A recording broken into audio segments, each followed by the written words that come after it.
Hey, what's going on, everybody? This is Tyrone back with Tech Life. And this will be a three-part series that I'll make for all carriers in anticipation of the big analyst day for all of them. For T-Mobile, AT&T, and Verizon, this will be the first time that we hear all of them speak after the close of the C-band auction 107. So all three carriers bought spectrum. T-Mobile bought it in various strategic areas. They did not go nationwide. They didn't need to. Verizon, on the other hand, went nationwide. AT&T went nationwide as well. Verizon spent double. They spent closer to the $50 billion. AT&T, after relocation costs, roughly around $27 billion. And T-Mobile, they roughly spent about $9.7 billion after the closing and relocation costs. So this will probably be a longer video. I wanted to detail some points. I wanted to kind of speak on what I think is going to take place at the analyst day and what I anticipate and expect on my end. So I wanted you guys to tune in. Hopefully you can stay for the entire duration of the video. It'll be very detailed and what I expect and objective, of course. It's not going to be one-sided. It'll be very objective. So this week could be information overload if analysts ask the right questions. So T-Mobile's Analyst Day, I'll start with T-Mobile in this video, is set to be 3 hours with several Q&As. It's not one, it's not two. There's going to be several Q&As. And of course, T-Mobile is going to give their presentation. All the top executives are going to be there. It's going to be virtual, so it's going to probably look like a earnings call when they have their earnings call and they have everybody from the board and everybody at the all the top executives. And I think a lot will be discussed, but I think from a business side, I think this will be way more detailed info, and everyone is finally going to be able to speak about C-band openly since the quiet period has officially ended. So what does this mean for us, the consumer? What does this mean for T-Mobile as an overall business model? Does this change anything in terms of how they operate? No, it does not. I don't believe it changes anything. I still think they spend the same amount of CapEx. So on that end, I don't think anything changes. I think we will get more info in detail in terms of the current 2.5 rollout. I do believe that. I think those questions are going to come. There's going to be a question that's going to ask Neville, can we get an update on the current rollout? And I think that update that we get is going to be detailed. It's going to be very detailed. So the last update that we received during Q4 earnings call was that he says it's going to take them to touch way more sites to get to that 200 million pops covered. What does that essentially mean? It means, just in translation, they're going to have to start touching sites outside of urban areas to get to that 200 million covered. So you're going to start seeing N41 likely pop up along your highway commute, your interstate commute. You're going to start seeing it pop up outside of the urban environment. You're going to start seeing it pop up in more of the suburban environment, and likely maybe along your longer travels. So that's what that means. They get to 200 this year. I still expect them to exceed that goal.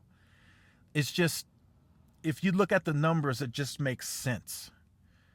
T-Mobile is touching the same grid that they spent on a yearly basis, close to the $6 billion.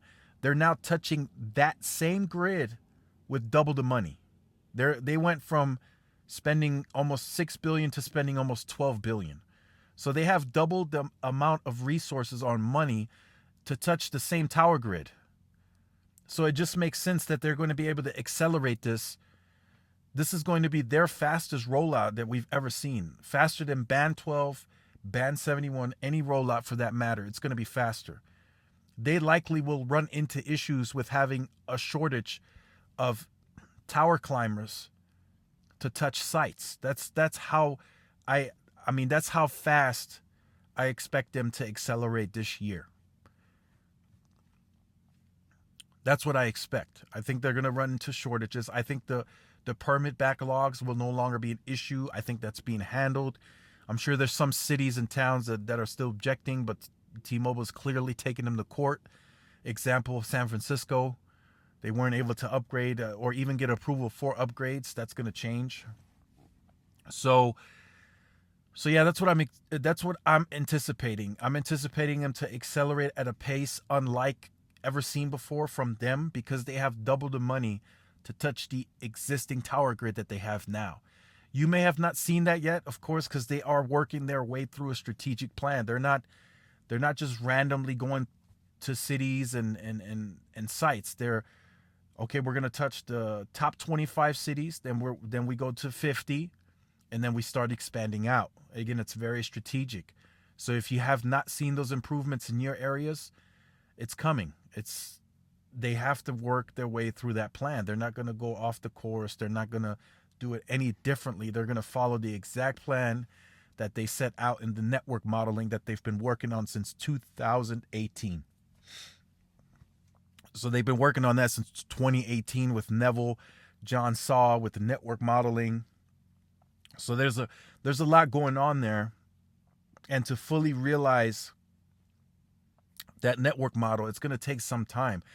I know I mentioned that they're working fast, as they state. They're working very fast. 106 million covered within the first 6 months, or 6 to 7 months within the year 2020. Now they're working to 200. So again, it's coming, but just be patient. It will scale naturally. It will come, and then once it does come, it's going to be good. It's going to be a good experience for you as the consumer. Now, from a business standpoint, again, this is going to be a longer video. I hope you guys are able to stay tuned. From a business standpoint, what are the questions going to look like? So I expect analysts are going to start questioning and asking the business model does it favor them to keep leasing fiber or to start owning fiber? So I think that question is going to get asked, because as they touch sites and they adequately scale it with backhaul, that'll actually push that 2.5 N41 spectrum to the over 1 gig speeds. They're going to have to scale backhaul, and it's going to be very expensive in a leasing environment. It's going to be very expensive. So there might be some hints that T-Mobile will throw out to the analysts that say, in due time, we will start scaling our own fiber, or owning it for that matter. That could come. Right now in the business model, the way they have the CapEx set, I don't think it allows for that right now, because the network integration is very important. They have to, I know small cells are important, but they have to build that anchor network to migrate the Sprint customer. They have to build it. They can't go off course all of a sudden and start incorporating small cells and deviate from the plan. They can't. They have to start scaling the anchor network, and it has to be at a very good percentage in a lot of markets to start migrating Sprint customers over, or the network could potentially take a hit and crash in some areas. So they can't just do that. They have to start working on really getting to that 60, 70, 80 percentile mark in a lot of these markets, building the anchor network to start migrating the Sprint customer, as in the meantime, they're likely still growing share in those markets as well from AT&T and Verizon, and likely some MVNOs as well. So that's something that they have to work through. There's no way around it. They're going to have to start answering those questions. Do they lease? Do they continue to lease the spectrum? I mean, the fiber, or do they start owning it outright and start building at scale? I think once they start doing that at a later time, likely maybe even at the 3rd or the 4th year mark, they have to start upping the capex to that 16, 17, 18 billion dollar mark, so they can carve out 3 to 4 billion and still be able to spend that 11, 12, 13 billion perhaps on the actual network. I think 3 to 4 billion is a solid yearly investment into rolling out fiber to their own sites. And that'll take time to scale too. You got to get right-of-way permits. You got to have a separate contractor digging up sidewalks and digging up grounds to lay fiber. So that in itself is a whole nother project that just can't happen quickly. You just can't turn that on and off from one day to the next. That has to be, again, strategically planned and strategically invested in. And in order for them to invest in that, they have to raise the capex to that 17, 18, 19 billion dollar mark so they can carve out a good portion of it, 3 to 4 billion, to scale fiber that they will eventually own. Does that happen now? I don't see that happening now. It's just not the right time. I think they have to scale, again, as I mentioned, they have to scale N41. And then at a later time, they still have to incorporate density in some areas as well. Verizon will be tasked with those same questions. In some areas, they don't have the density that fits the needs of C-band. And same for T-Mobile. In some areas, they will have to build more sites to match the spacing for 2.5.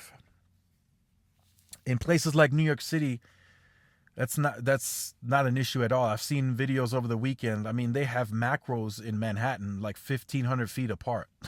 I've never seen that before. It was like there was a macro in the video, and then the guy turned to the left, and there was another macro. So it's literally that dense in Manhattan. So in places like the urban environments, that's likely not an issue. But even in some bigger cities, I'm sure, where they don't have necessarily the market share to justify that densification, they likely will have to densify even more in some bigger urban environments. But like I said, it's interesting.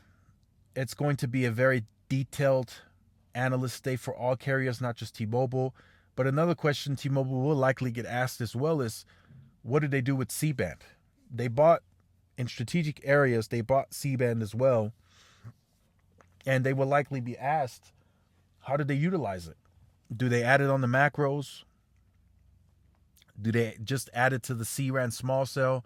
Those will be questions that they'll be asked and having to answer. So I'm telling you, if the analysts ask the right questions, it's going to be information overload for all carriers that'll have to be unpacked and broken down.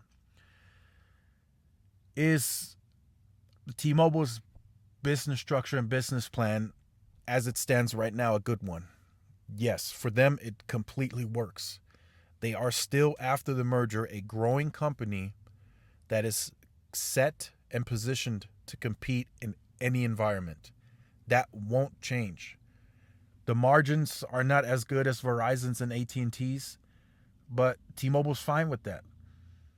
And T-Mobile is even questioning if Verizon can stay at the margins that they're at, because the value and the network that T-Mobile is transforming into will likely take more share from Verizon on consumer and business, is what they're anticipating. When they said in Q4 that they had double-digit growth on business, if you think about that, the consumer market is mature. And on the business side, everyone has smartphones as well. So how is T-Mobile gaining that growth? They're taking share. That's how they're getting the growth. They're taking share from the others. And they did that in the form of double-digit growth.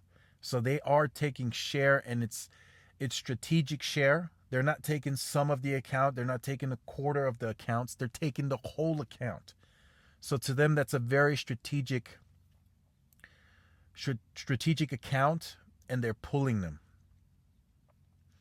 They got Nordstrom. They did not just get, a couple of cell phones or a couple of accounts. No, they got the whole Nordstrom account. And then same with the city of LA. They got the whole account, not just some. So that's something that they're working through. It's going to take them some time to scale. It's a very tough business, but they will get some of those bigger accounts. They will work through that. And as the perception